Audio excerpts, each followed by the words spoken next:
আসসালামু আলাইকুম ভাইয়েরা। আমরা তো সবাই আল্লাহ তাআলা রাব্বুল আলামিনের প্রতি ভরসা করি, আল্লাহর উপরে ভরসা করি। কোনো বান্দার উপরে ভরসা করা যাবে আপনারা বলেন? নিশ্চয়ই না।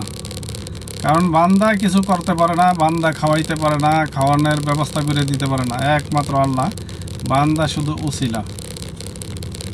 তো আমাদের সুদি ইউনূস মহাজন সাহেব তিনি কি বলতে আছে, মানুষ কিন্তু এগুলো লক্ষ্য করে না। উনি নিজে মানে কি বলবো, অনেক কিছু ভাবে যে ওনার উপরে ভরসা রাখতে বলে, যে সে বলতে পারে যে আল্লাহর উপরে ভরসা রাখেন, ভালো কিছু হইব। হ্যাঁ, যেহেতু উনি বলতেছে ওনার উপরে ভরসা রাখার জন্য, তো বুঝতে পারতেছেন আপনার দেশে ভালো কিছু হবে না, দেশে যা খারাপ হয়েছে আরও ভয়াবহ কিছু হবে। আরও ভয়াবহ কিছু হবে। তো উনি দেশবাসীরা বলতেছে ওনার উপরে ভরসা রাখার জন্য। নাউজুবিল্লাহ, আমরা ভরসা রাখবো আল্লাহর উপরে। তো এখন আমাদের দেশের যে বিজ্ঞ আলেম ওলামা যারা আছেন, তারা কেন মুখ বন্ধ? তারা কি সুদের ভাগ পাইতেছেন?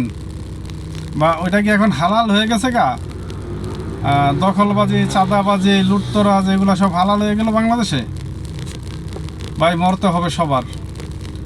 আপনি যদি আমারে খারাপ শিক্ষা দিয়া,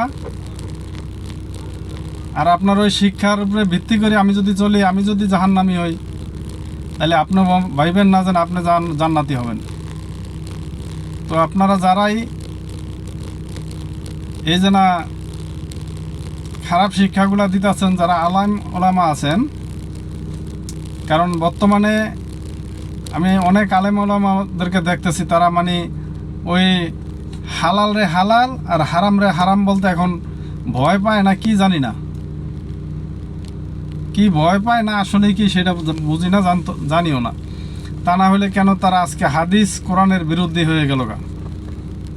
হাদিস কোরআনের বিরুদ্ধে কেন হয়ে গেল গা? তারা জায়গায় জায়গায় ওই ওয়াজ করিয়া মানে লক্ষ লক্ষ টাকা মানুষের থেকে হাসামিচা বানায়া বইরা কিন্তু তারা কামাই করে নিতেছে, কিন্তু মানুষ সেটা বুঝতেছে না। আপনাদেরকে কোনটা সত্য কোনটা মিথ্যা সেটা কিন্তু উনি বা ওনারা প্রকাশ করতেছে না। আমরা দেখি বহির্বিশ্বে কিন্তু এই ওয়াজ নসিহত হয় না এমন কোনো কথা না, হয়। আমাদের দেশের মতো না। তারা দিনের রুটিন যা আছে সেগুলো তারা মসজিদে করে। মসজিদে কোনো রাজনীতির কোনো কথা চলবে না। তারা কোন ওক্তের পর কোন কি করতে হবে সেটা, 5 ওয়াক্ত নামাজের তারা তাসবিহ তাহলিল যা আছে, আতুল কুরসি আছে, এগুলা পাঠ করে শিক্ষা দেয়। এবং এশারের পরে আমরা শুইতে যাওয়ার আগে আমাদের জন্য নবীজি কি বইলা গেছে, আল্লাহ তাআলা রাব্বুল আলামিন কি হুকুম করছে বলেন? তো আমরা কিন্তু, কারণ এশার নামাজের পর শোয়ার আগে আমাদের কিন্তু, আমাদের মুসলমানদেরকে কিন্তু বলছে সূরা আল মুলুক পাঠ করার জন্য। তো এগুলো আমরা শিক্ষা না দিয়ে আমরা কি করি, আমরা মসজিদ মাদ্রাসায় শিক্ষা দিই বাংলাদেশের রাজনীতির হালচাল নেওয়া। কারণ আমরা আমাদের ভাই ব্রাদার বা ছেলে সন্তান যারা এই মাদ্রাসায় পড়ে বা পড়াই, আমরা কিন্তু কেউ এই রাজনীতির জন্য মাদ্রাসায় পাঠাই না। আমরা ইসলাম শিক্ষার জন্য পাঠাই, যাতে আখেরাতে নাজাত পাওয়া যায় সেজন্য।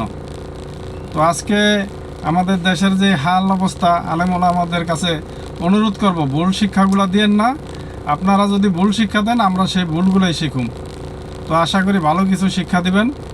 যদি আমার কথায় কোনো ভুল ত্রুটি হয় তো ইনশাল্লাহ ক্ষমা সুন্দর দৃষ্টিতে দেখবেন। সবাই ভালো থাকবেন। আসসালামু আলাইকুম।